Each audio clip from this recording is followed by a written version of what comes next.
Cerita dimulai dengan tampilan seorang menteri bernama Satya yang tiba-tiba terbangun setelah mengalami mimpi buruk yang mengingatkannya pada masa lalu saat kampanye di hari pertamanya sebagai calon menteri.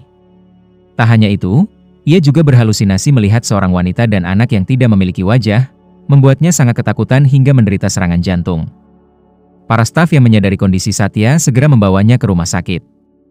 Namun, di tengah perjalanan, jembatan layang yang baru saja dibangun tiba-tiba roboh sehingga mereka tidak punya pilihan lain selain menggotongnya. Ambruknya jembatan yang baru selesai dibangun ini menjadi topik pembicaraan warga yang beranggapan bahwa dana proyek tersebut telah dicuri. Rakyat yang marah pun melontarkan sumpah serapah kepada Pak Menteri. Sesampainya di rumah sakit, beliau langsung mendapatkan perawatan sementara kedua putranya yang ambisius merasa senang dengan situasi ini. Monitor detak jantung menampilkan bahwa Pak Menteri telah meninggal. Namun, keajaiban tiba-tiba muncul ketika Pak Satya kembali sadar dan pulih. Setelah itu, ia berbicara pada asistennya, Sabha, mengenai keinginannya untuk bertobat atas kesalahan-kesalahan yang dilakukannya selama menjabat. Niat baik ini membuat Sabha yang telah lama mendampinginya merasa bangga dengan keputusan yang diambil oleh Satya. Apa kesalahan yang dibuat Satya sehingga dia merasa begitu ketakutan? Ini adalah perubahan besar. Dengan latar belakang kota, cerita dimulai dengan sekelompok penjahat yang menghentikan kereta untuk mencari seseorang yang dicurigai telah bersikap buruk terhadap salah satu bos mafia setempat. Tiba-tiba, orang yang mereka cari muncul, dan ternyata dia adalah Ram, mantan anggota IPS yang merupakan polisi jujur dan teguh pada keadilan saat masih bertugas.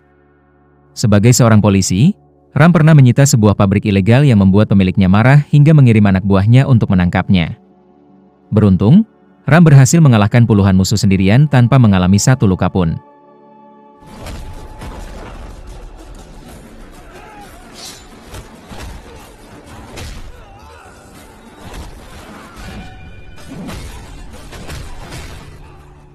Setelah menumbangkan semua penyerang, ia meminta salah satu dari mereka untuk menghubungi bos mereka. Para penjahat yang kini terjebak di atas rel merasa ketakutan. Mereka segera menghubungi bos mereka untuk meminta bantuan. Bos bernama Baya langsung datang ke lokasi kejadian dan memohon agar Ram membebaskan anak buahnya. Karena Ram tidak kunjung merelakannya, Baya menawarkan helikopter secara gratis sebagai jaminan agar tidak melakukan hal serupa lagi.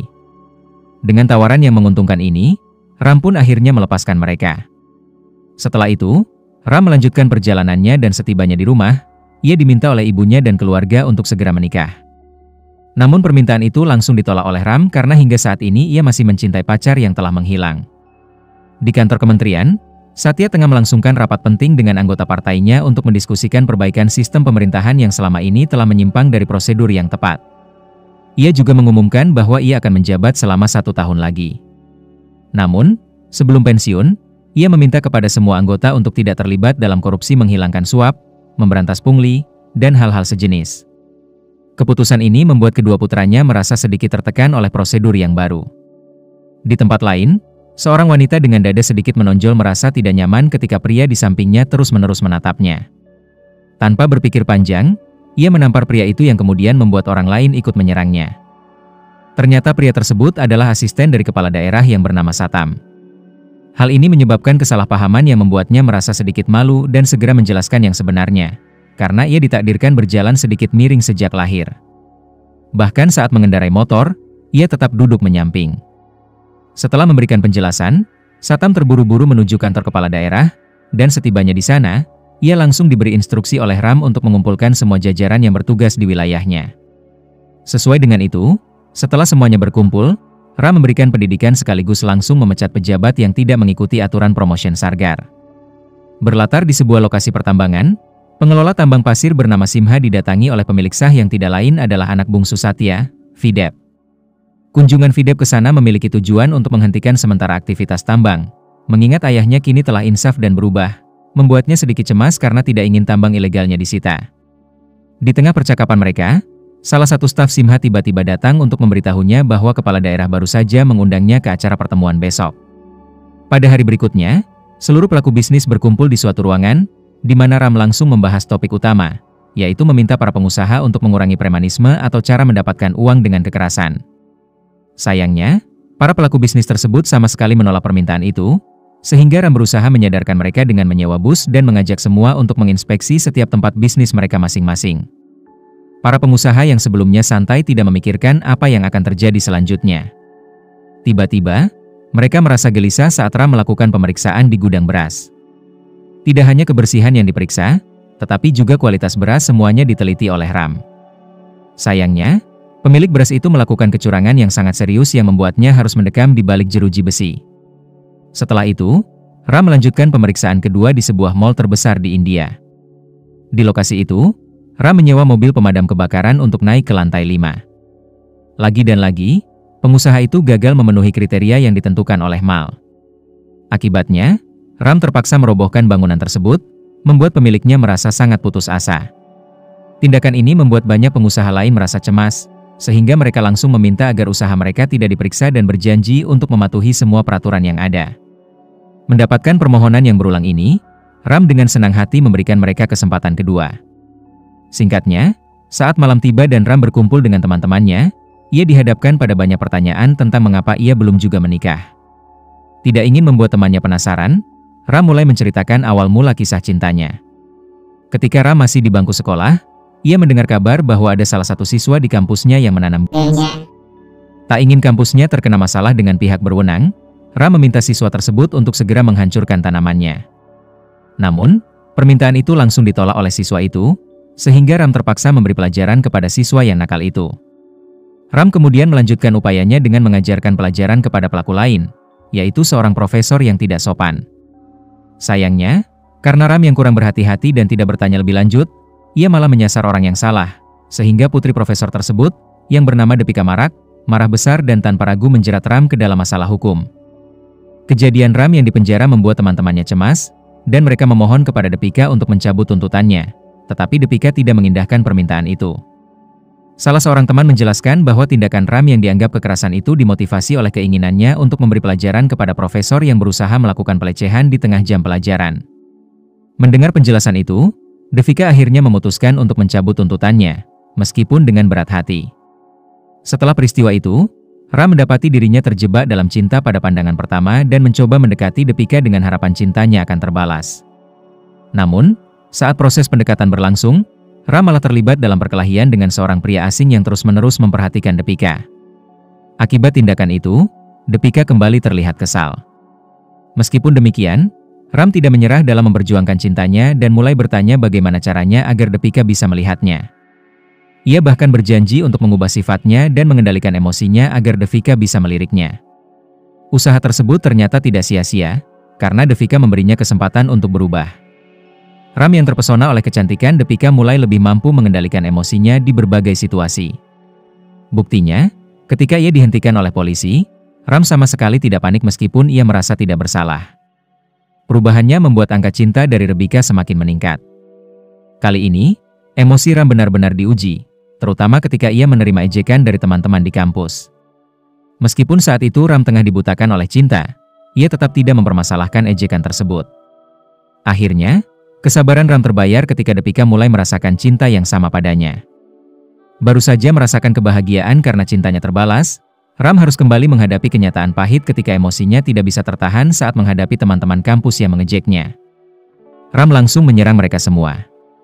Kejadian ini pun dilihat oleh Depika, sehingga membuat rasa cintanya terhadap Ram menurun drastis.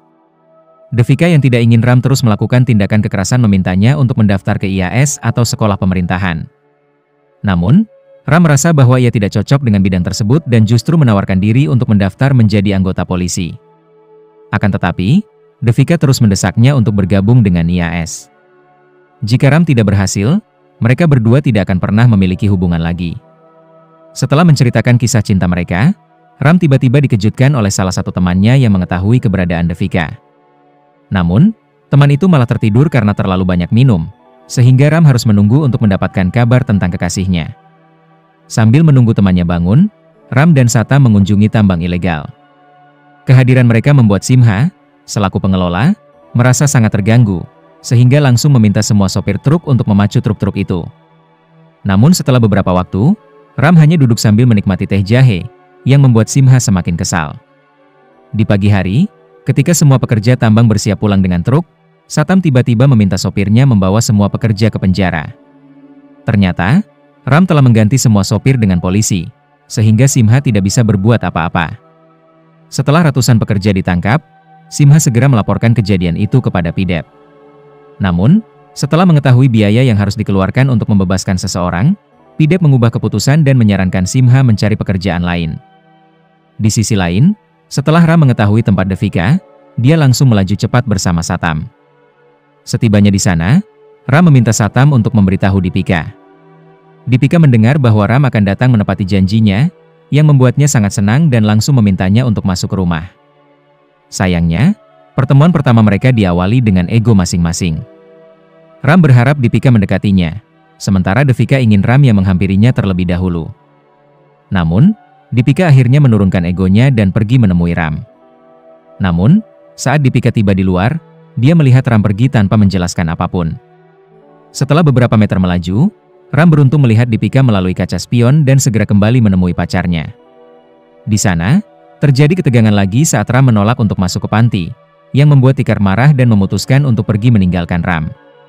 Tak lama setelah itu, kepala daerah tempat tinggal Dipika datang menghampiri Ram dan langsung menghinanya karena tidak meminta izin sebelum memasuki wilayahnya. Di mana setelah mengetahui bahwa pejabat daerah tidak boleh sembarangan masuk ke wilayah orang lain, Dipika pun menyadari hal itu dan kembali menghampiri Ram. Pada hari yang lain, saat Ram sedang mengadakan rapat penting, tiba-tiba Pidep datang untuk meminta agar ia mencabut gugatan terkait 500 pekerja tambang yang dipenjara. Namun, sayangnya Ram sama sekali tidak menghiraukan permintaan itu dan meminta Pidep untuk menunggu hingga rapat selesai, meski tidak ada pilihan lain. Dengan sedikit kesal, Pidep menunggu rapat selesai, kemudian ia kembali meminta Ram untuk mencabut gugatan tersebut.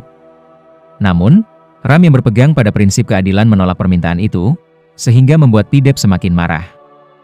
Tidak ingin menangani hal yang tidak penting, Ram memutuskan untuk menemui Dipika dengan membawa surat izin. Di sana, ia diperkenalkan kepada semua penghuni panti jompo. Ketika ia bertemu seorang wanita tua, ia melihat sebuah tulisan tentang Partai Satya dan memberitahukan wanita tersebut bahwa kampanye partai itu akan segera diadakan. Setelah mendengar informasi tersebut, wanita itu meminta Ram untuk membawanya ke acara tersebut. Akhirnya, hari yang ditunggu-tunggu oleh wanita itu tiba, dan saat Satya bersiap untuk memberikan pidato, ia tiba-tiba mengeluhkan kinerja pemerintahan selama ini. Mendengar keluhan ini, Satya meminta wanita itu untuk naik ke atas panggung. Betapa terkejutnya ia ketika melihat wanita itu dan Ram serupa dengan sosok yang selama ini menghantuinya.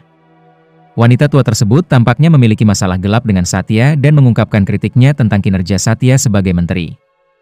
Semua pernyataan wanita tersebut terbukti benar, membuat Pidep yang pemarah berusaha melindungi kesalahan yang telah dilakukan dan berusaha melakukan tindakan kekerasan. Tindakan tersebut jelas membuat Ram marah dan segera menyerangnya. Kejadian itu membuat semua orang di tempat itu bingung. Saat Satya meminta Pidep untuk meminta maaf, ia sendiri juga meminta maaf kepada wanita tersebut.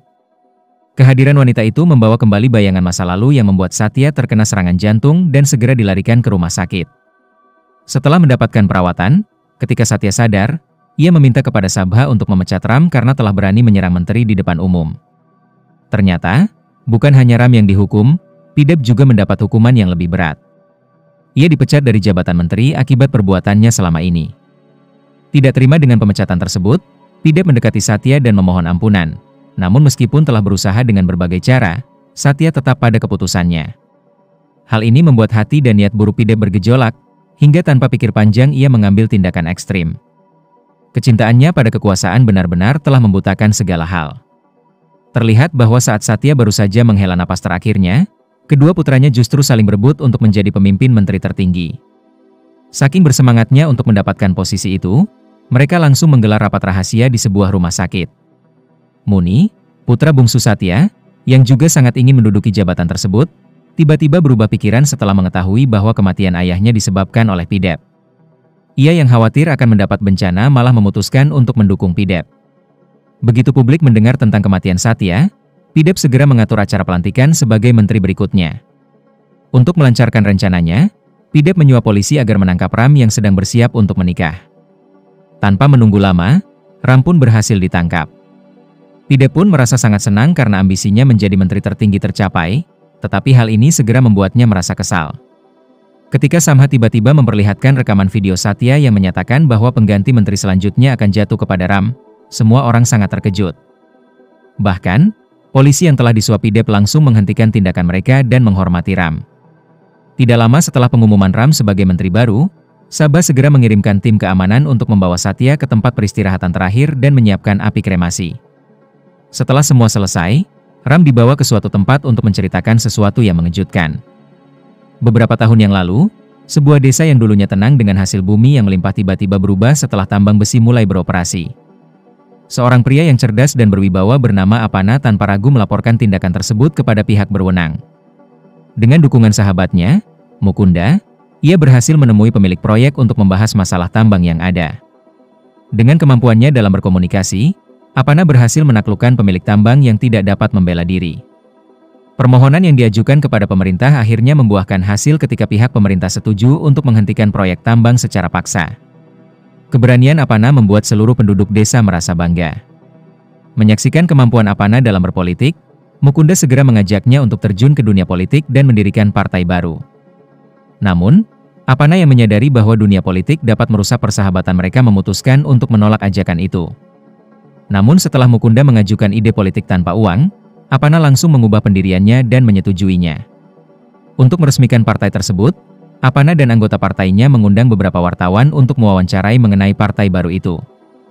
Meskipun Apana gugup saat berbicara, ia berhasil menginformasikan bahwa partai ini akan beroperasi tanpa uang atau sogokan, sehingga tidak akan ada biaya apapun untuk pemilihan atau kegiatan lainnya. Meskipun penyampaian Apana yang gagap mengundang sedikit ejekan dari para reporter, istrinya, Parpati, terus mendukung Apana untuk menjadi ketua partai. Ia berupaya membantu suaminya mengatasi kegugupan tersebut melalui berbagai cara, termasuk ritual. Sayangnya, semua usaha tersebut tidak membuahkan hasil, karena Apana memilih untuk tetap diam dan menunjuk orang lain untuk menyampaikan setiap pidatonya di masa depan. Rencana tersebut langsung diumumkan oleh Apana kepada para anggota partai. Dia juga meminta Mukunda untuk mencari seseorang yang lincah dalam berbicara. Salah satu pendukung Apana, Sabha, merekomendasikan saudaranya, yaitu Satya, untuk menjadi pembicara mewakili Apana. Pada hari pertama kampanye, pidato yang seharusnya disampaikan oleh Apana akhirnya dilakukan oleh Satya. Meskipun demikian, itu tidak menghentikan Apana untuk mendapatkan dukungan dari rakyat, yang tetap memberikan dukungan penuh untuk partainya. Walaupun yang berpidato adalah orang lain, Apana tetap semangat untuk menulis pidato yang nantinya akan disampaikan oleh Satya. Suatu hari, Apana mengumumkan di depan umum bahwa Satya terpilih sebagai ketua menteri, yang tentu saja mengejutkan banyak orang. Setelah beberapa kampanye, Satya dan Mukunda meminta Apana untuk membuat brosur agar pencalonan mereka lebih lancar, dan Mukunda menunjukkan cek dari perusahaan yang mendukung Satya. Namun, begitu mengetahui siapa yang memberikan dana tersebut, Apana benar-benar marah karena telah berusaha keras menyingkirkan pemilik tambang, namun kini mereka kembali diterima dengan mudah. Dengan izin dari Apana, Satya dan Mukunda mengunjungi perusahaan tambang yang mendukung partai mereka, berniat untuk menolak sumbangan dari pemilik tambang. Akan tetapi, setelah melihat jumlah uang yang sangat besar, keduanya berubah pikiran dan setuju. Berita tentang Satya dan Mukunda yang menerima uang dari pemilik tambang sampai ke telinga Apana, membuatnya sangat marah. Tanpa berpikir panjang, Apana memutuskan untuk mengadakan konferensi pers guna membubarkan partainya. Mendengar berita tersebut, Satya dan Mukunda kebingungan mencari cara untuk mencegah Apana membubarkan partai, hingga Mukunda memiliki ide brilian untuk menculik keluarga Apana agar konferensi pers tidak terlaksana. Di malam hari, saat Apana sedang dalam perjalanan, ia tiba-tiba diserang oleh sekelompok penjahat. Karena tidak ingin istri dan anak-anaknya terluka, ia meminta mereka bersembunyi di tempat yang aman, sementara Apana sendiri melawan para penjahat. Meskipun Apana mampu mengalahkan mereka, ia tetap merasa sangat sakit akibat serangan yang mengakibatkan luka. Dengan sisa tenaga yang ada, Apana berusaha menghubungi siapapun untuk meminta bantuan. Akhirnya, teleponnya diangkat oleh salah satu anggota partai yang segera menanyakan keberadaan Apana. Sayangnya, tanpa disadari, anggota tersebut telah dibunuh oleh Satya agar tidak ada yang mengetahui tindakan jahatnya. Satya segera menuju lokasi Apana dan saat tiba, berkepura-pura peduli padanya. Namun, tidak lama kemudian, Satya menunjukkan sifat aslinya dengan berani menghabisi Apana. Bukan hanya orang-orang yang dia musnahkan, bahkan Mukunda juga menjadi korban di tangannya. Setelah insiden mengerikan itu, Satya mengambil dua anak Mukunda, yaitu Pidep dan Muni, agar tidak ada yang curiga terhadapnya dari kalangan partai.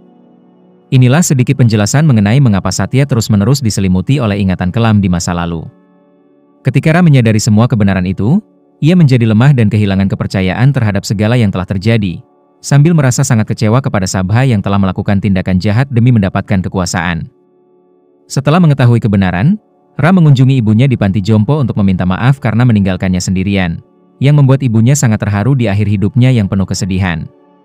Dalam rangka memenuhi permintaan terakhir almarhum Satya, Sabha segera mengangkat Ram sebagai penerus posisi ketua menteri. Pidep yang tidak terima dengan keadaan itu terus-menerus mencari cara untuk menemukan kesalahan dan memanipulasi hukum agar pelantikan tersebut dapat dibatalkan. Akhirnya, Ram memutuskan untuk menolak dan memilih mundur dari jabatannya. Keputusan ini membuat Pidep sangat senang dan langsung memanfaatkan situasi dengan mengirimkan surat untuk mencabut posisi Ram sebagai kepala daerah. Hal ini mengejutkan banyak orang karena Ram, yang dikenal jujur, malah akan dipecat dengan alasan yang tidak logis. Setelah berhasil menggagalkan pelantikan Ram, Pidep dengan percaya diri mengambil alih kursi jabatan itu. Namun, belum lama ia duduk di sana, tiba-tiba ia menerima telepon yang memberitahunya bahwa akan ada pemilu untuk menentukan siapa yang berhak memimpin posisi menteri tersebut. Ini membuat Pidep sangat marah. Tak lama setelah itu, Ram datang menghampirinya dan mengejek Pidep karena hanya menjabat selama 1 jam sebagai menteri.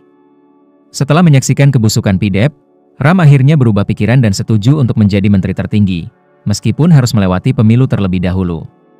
Selanjutnya, Ram bersama partai barunya mulai berkolaborasi untuk melaksanakan kampanye mendekati rakyat. Berbeda dengan Pidep yang hanya sibuk menawar harga untuk setiap suara demi memenangkan pemilu, Pidep yang berambisi mendapatkan kekuasaan segera membagikan uang kepada rakyat tanpa mengalami hambatan. Yang membuat banyak dari rakyat sangat senang adalah serangan fajar yang luar biasa. Hal ini cukup untuk membeli bakso setelah pemungutan suara, meskipun kenikmatan itu hanya akan bertahan 1 jam sementara penderitaan menunggu selama 5 tahun berikutnya. Nikmatilah kenaikan harga barang kebutuhan pokok, harga BBM yang meningkat, pengangguran di mana-mana, dan jalan yang semakin rusak. Akhirnya semua dana Pidep terserap habis. Lalu Ram mendekati dan memberitahu bahwa Pidep akan dikenakan sanksi karena terlibat dalam politik uang. Mendengar pernyataan itu, Pidep tidak peduli dan segera pergi dari situ. Uang yang dihamburkan untuk melaksanakan alat politik kotornya masih terus berlanjut. Puluhan kontainer berisi ratusan miliar uang dikirim ke berbagai daerah untuk meraih suara terbanyak, hingga kontainer terakhir yang berisi uang terbanyak diupayakan. Dengan cepat, Ram mengambil alih kontainer tersebut, sehingga Pidep merasa panik karena tidak dapat melakukan apa-apa kecuali merelakan uang triliunannya. Kemarahan Pidep kepada Ram semakin meningkat, bahkan ia dengan berani merusak tempat tinggal ibu Ram dan mengklaim telah menanam beberapa bom di TPS sebagai ancaman agar Ram tidak mengganggunya. Hari yang dinanti Pidep akhirnya tiba. Semua warga diinstruksikan untuk memberikan suara. Bahkan nenek reot pun diikutsertakan agar tidak ada warga yang terlewat dalam pemungutan suara penting ini. Dan seperti biasanya, kecurangan internasional terjadi ketika sekelompok pria terus-menerus melakukan penipuan. Para staf yang menyadari situasi ini langsung melaporkannya kepada Ram. Namun, Ram memilih untuk menunggu hasil saja. Dengan rasa percaya diri yang tinggi, Pidep malah mengejek Ram, yakin bahwa ia tidak bisa memenangkan pemilihan ini. Namun, Ram diam-diam menyusun rencana lain yang membuat para penipuan tersebut kesakitan saat melanggar aturan. Mengetahui hal ini, Pidep tentu saja marah karena terjebak dalam jebakan yang diciptakan Ram. Meski berhasil meraih kemenangan di putaran pertama pemilu, malam harinya Ram yang tidak bisa tidur menerima telepon dari pengelola panti yang memberitahukan bahwa ibunya hilang. Segera, Ram pergi ke panti dan menemukan ponsel ibunya dengan riwayat pencarian tutorial tentang cara melakukan bunuh diri menggunakan asam sulfat. Ternyata semua ini disebabkan oleh tekanan dari Pidep. Tidak bisa berlama-lama, Ram segera menuju pabrik kimia untuk mencari asam sulfat. Betapa terkejutnya Ram ketika melihat ibunya terbenam dalam cairan asam sulfat, membuatnya menyesal setelah menyaksikan pengorbanan ibunya demi masa depan dirinya. Kematian ibunya membuat Ram bertekad untuk tidak menyia-nyiakan perjuangan yang telah ia lakukan. Ram kembali aktif dan mengawasi pemilihan pada putaran kedua. Setelah pemungutan suara selesai, Ram langsung mengamankan mesin perhitungan suara yang diangkut oleh drone. Keesokan harinya, saat hari penghitungan suara tiba, Ram bersiap untuk menjaga ketertiban karena memprediksi akan terjadi kerusuhan. Dan benar saja, ribuan pengikut Pidep dikerahkan untuk membuat kerusuhan di gedung penghitungan suara, sehingga demi melindungi satu mesin suara, Ram harus menghadapi setiap serangan yang dilancarkan. Namun sayangnya, kemampuan Ram kali ini tidak cukup untuk mengalahkan Pidep. Ketika dia merasa tak berdaya, Ram teringat akan pengorbanan ibunya yang berjuang demi menyelamatkan karirnya, dan hal tersebut memberikan kembali kekuatan pada Ram. Setelah semua masalah teratasi, Ram akhirnya bisa menjadi pemimpin menteri dan mewujudkan harapan mendiang ayahnya. Sorakan masyarakat menggema saat Ram terpilih sebagai pemimpin menteri, yang tentu saja bisa mewujudkan keadilan, menegakkan keadilan bagi semua warga tanpa pandang bulu, dan dengan kesederhanaannya, menyebabkan partai tanpa uang menjadi nyata, menciptakan akhir yang sangat mengejutkan.